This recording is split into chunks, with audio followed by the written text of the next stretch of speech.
Hardworking, determined, loving, enjoyed life. Every day was a party for Dad. As far back as I can remember, family, friends, and even strangers were most important to Dad. One memory I have is Christmas at our house. Growing up, we were a little different than most families. We didn't just dive into all the presents. It took us hours because we opened every present one at a time. Mom and Dad made us take turns. I've carried this tradition into my own family.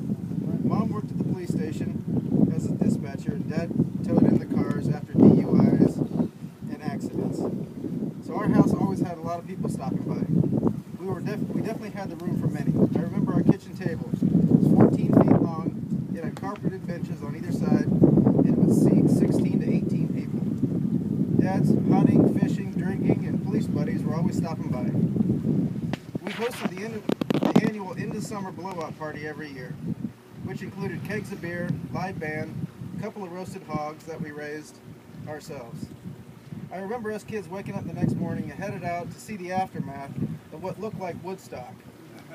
Cars stuck in the creek, people were passed out on the ground, loose money was scattered all over the yard, half-filled beer cups everywhere. We never knew what we were going to find. The best part was we never had the threat of getting shut down by the cops because they were all there partying too. Dad's garden. I remember growing up, it wasn't uncommon to hear several gunshots in the middle of the night when Dad was returning home from a record call. He would grab his Remington 1100 shotgun, roll down the passenger window, and shoot the rabbits that were eating up his garden. Dad spent many hours in the garden, and it looked like something that you would see out of a magazine. It was the size of a football field, rows perfectly straight, and not one weed to be found. He was very proud of that garden. I remember the cauliflower story, which I'm going to just shoot this one from the hip. He grew this cauliflower that was the biggest cauliflower that anybody ever seen. I mean, this thing was massive. So he puts it in his record, he's so proud of it, he's driving around everywhere. You got to see this thing. Well, after about a week and a half, the whole cauliflower turned brown and rotted, and he had to throw it away. He never had to eat it. As far as our love for fishing, it all started back at a pond in Zionsville, Indiana. Tearing across a plowed cornfield in a junk car. We had many cars from the towing business. Headed to the pond 2 cornfields away.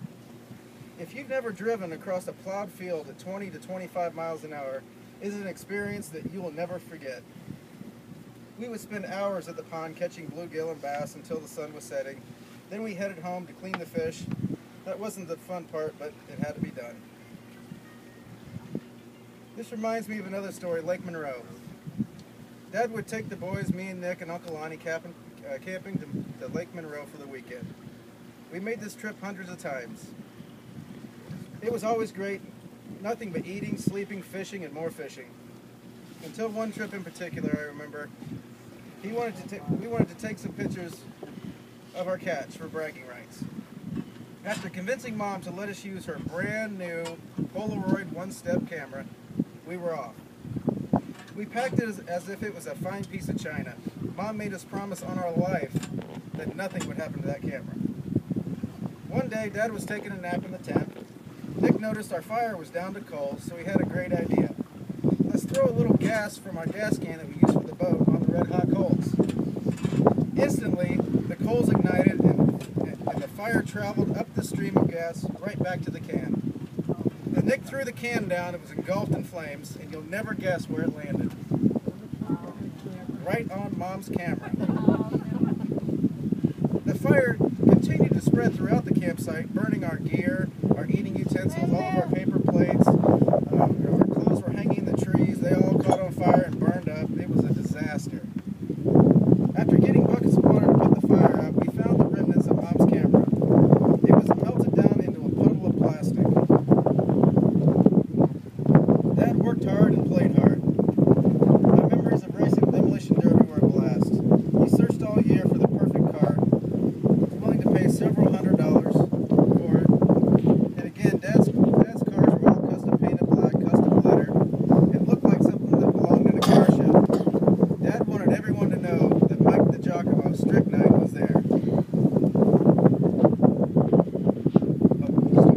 another story.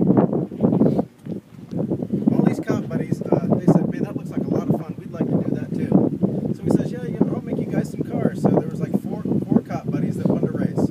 So he got 4 cars ready, painted them black and white, had a light on the top that spun around, so everyone knew they were police officers. Well, these were all rednecks that did this, and they didn't like police officers. So the first 3 guys out there just got annihilated. I mean, they ganged up on them. It just hit them 3 at a time in the side, and it was entertaining. Well, the very last police officer says, you know what? I ain't going out there. And Dad was kind of upset because he had many hours getting that car ready for him. So, I'm standing right beside him. I was always right beside him. So he looked at me. I was 14, 15 years old. He goes, you want to race it? I go, hell yeah, I want to race it. He goes, well, go get it. So I run back to the pits. I rip the light off the top. I grab a black spray can and try to cover up where it has a big gold star on the door. And it didn't work out too well because they killed me too out there. But I'm telling you what, I'll never forget it. It was a blast. Dad took a lot of pride in whatever he did. It had to be right. He and Mom both owned the body shop wrecker service in Zionsville, Indiana, and he taught us kids great work ethics. His trucks couldn't look like any old tow truck. His trucks had to be custom painted black, chrome wheels, hand lettered. These trucks look like show trucks. I'm sure that's where I get it from. Us the Jacomos like to be a little bit different than everyone else. We like to stand out. Dad was not only hardworking, but he was compassionate and a trusting man. I remember a time when he owned a wrecker service, and when a customer came by to pick up his car, he didn't have enough money, or not any money at all, to pay for the service or repairs. Dad would tell him, just come by later in the week when you get paid, and just pay me later. Or he just said, you know what, don't worry about it, get it next time. Another story of towed in this guy's car, it needed some repairs. The guy didn't have the money. So he said, it's like you always, just come by when you get paid and pay me later. Well, the guy decided not to pay him and decided to run his mouth, around town that he got over on Mike there. And so Dad's driving through town, he sees the guy's car sitting out in front of a bar. So he backs up to the car, he hooks up to it, and he basically stole it. So he took off with it. He takes the car downtown Indianapolis to a apartment building. And in the back by the dumpster, there was a parking spot, so he put the guy's car right back there by the dumpster. The next day, the guy called up Dad and said, "Where's my car?" He said, "I don't know where your car is, but I can tell you one thing. I did see a car that looked exactly like yours, and it's somewhere far from here. And as soon as you come by and give me my $300, I'll tell you where it is."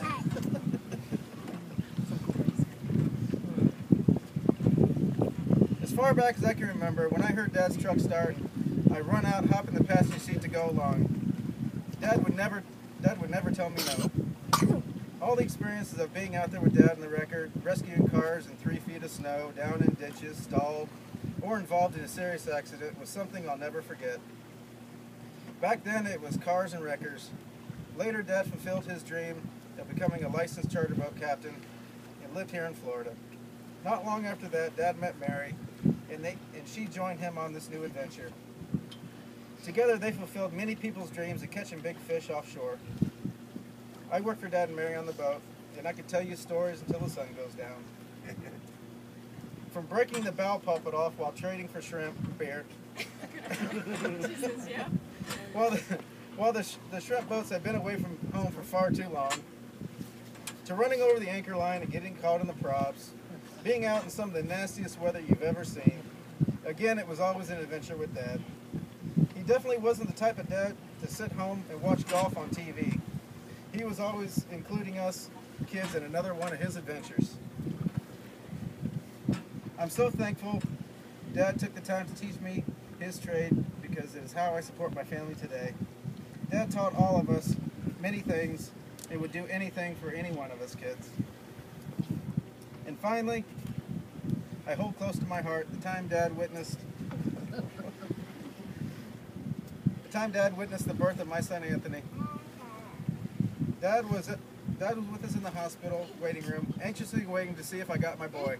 And as Anthony was born, Dad and I had a celebration smoke out on the hospital balcony, and we shared that we were never so happy to see a little penis. Sorry, Anthony.